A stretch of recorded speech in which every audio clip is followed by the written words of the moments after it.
Welcome back to our international viewers, and thank you for joining us once again for our daily English news edition.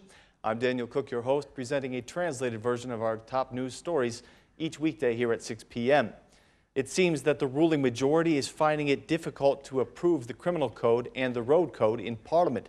Despite its attempts to show itself as a solid majority, the ruling coalition is having trouble consolidating its votes in the Assembly.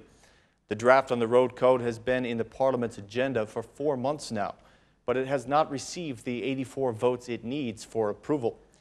This shows that the majority does not have the necessary votes, a concern that was repeated by the Prime Minister at the Socialist Parliamentary Group meeting today. He instructed the MPs that they must be present in every plenary session and give notice beforehand if they plan to leave the country.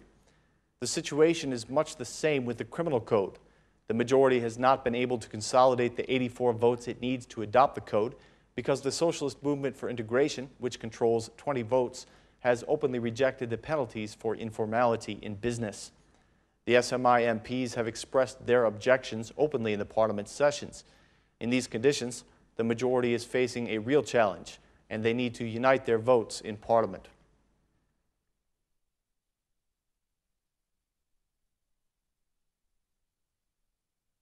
The Albanian President Bujar Nishani has sent a letter to the Assembly Speaker and to the heads of the 3 major parliamentary groups, expressing his concerns about the way that the justice reform is being conducted.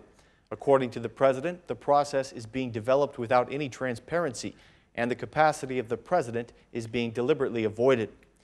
President Nishani expressed some of these same concerns earlier on the Ora News program, Tonight Il Vetare. The letter he sent reads, "The deliberate avoidance of the institution of the President of the Republic and other stakeholders is damaging the process of the justice reform. The process is being developed in total absence of transparency with the stakeholders and the public. The justice reform needs special attention and public consultations in order to increase its credibility and successful implementation," writes the President. The head of state says that the judicial reform must not be used as an instrument to fulfill individual aspirations, but rather it must be comprehensive, transparent, and discussed publicly. Giving a reminder that the reform is one of the 5 priorities set by the European Commission for the opening of negotiations, the President says that new standards are needed in the justice system.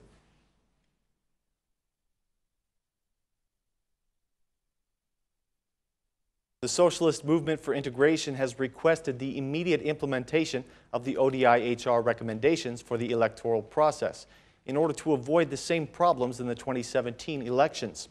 The request was made by the head of the SMI parliamentary group, Patrick Vasili, who encouraged all political parties to contribute to this issue and make the necessary interventions in the electoral code so that the upcoming elections do not reflect the same problems as those in 2015. The SMI MP Patrick Vasili and Luan Rama met today with the head of the OSCE mission, Audrey Glover. Afterward, they declined to comment on the possibility of changing the election system, saying only that this is not one of the recommendations included in the OSCE ODIHR report. The last time changes were made in the electoral code, they were made with the consensus of all parties.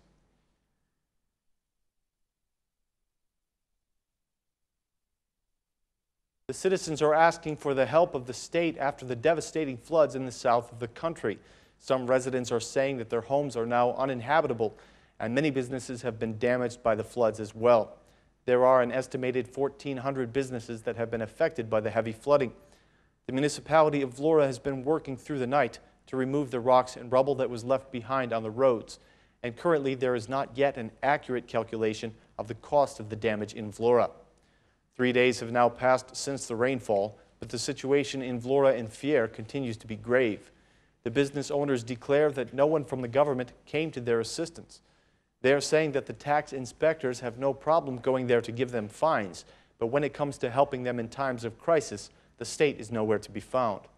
The Vlora citizens are complaining that it took 48 hours before any help was given to them at all. In Salonica, where many houses were flooded, the emergency staff has not even been there to inspect the situation, according to representatives of the municipality off the camera.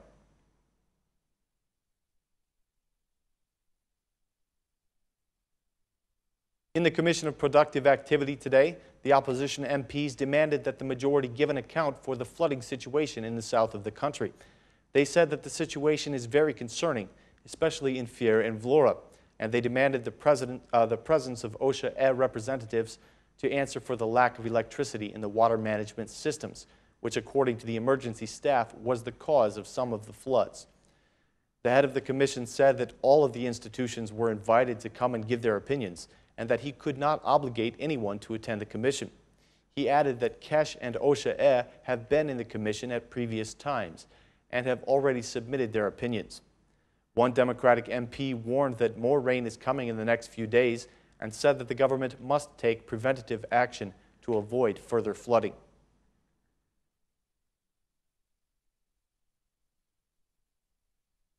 During his trip to the Czech Republic, Prime Minister Rama and his Czech counterpart participated in the Economic Forum in Prague, where Rama invited the Czech investors to consider Albania. Both prime ministers commented that while the economic cooperation between the countries has increased, it has not increased enough to meet their ambitions.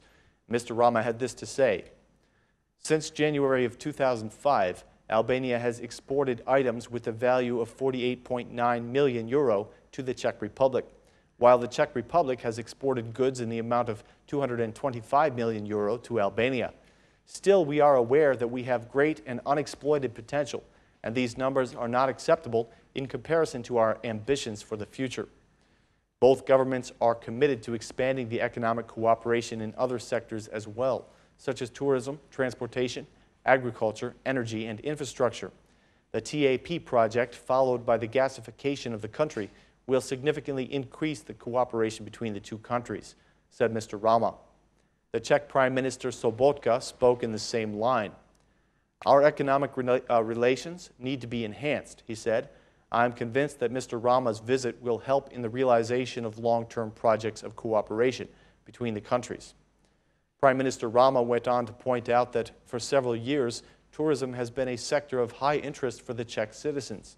He said that increasing the number of Czech tourists is a priority for the Albanian government.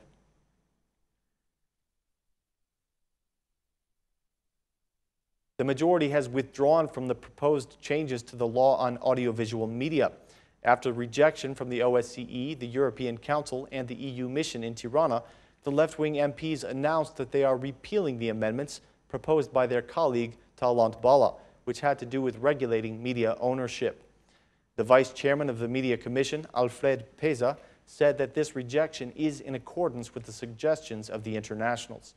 Mr. Bala's amendments would have repealed Article 62 of the law, which restricts the percentage of shares that a person may own in private radios and televisions, meaning that a single person cannot own 100% of the shares.